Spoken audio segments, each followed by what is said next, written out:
жолдарын бізге насип қылсын. Себебі бізден ұлы мақсатымыз, ниетіміз, батабыз, дуабыз, тілегіміз, әрбір жерде әрдайым қайталап айтқан сөзіміз мынау ушул. Biz жараткан Алла Таалага татыктуу кул болушубуз керек.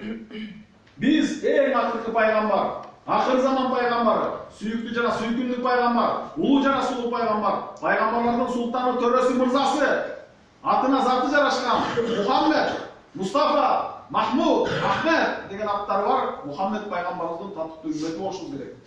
Жана Манас бабабыз, Манас атабыз баштаган, башында Манас атабыз турган ошол батырларга, балбандарга, акылмандарга, данышмандарга, эрендерге, берендерге, эрлерге, шерлерге, чыгандарга, кырандарга, алгындарга, оуяларга, кыргыз үчүн, кыргыздын мамлекеттүүлүгү үчүн жанын урман чалып, шейит болуп кеткен ата-бабабызга татыктуу урпак болушубуз керек. Татыктуу кол, татыктуу үммөт, татыктуу урпак. Ким ушундай болсо чындык инсан болду. Жана ким ушундай болсо, ал улуу максатка жетип, улуу максатыбыз ушул, батабыз, дуабыз, тилегибиз, мүдөөбүз мына ушул. Урматтуу депутаттар,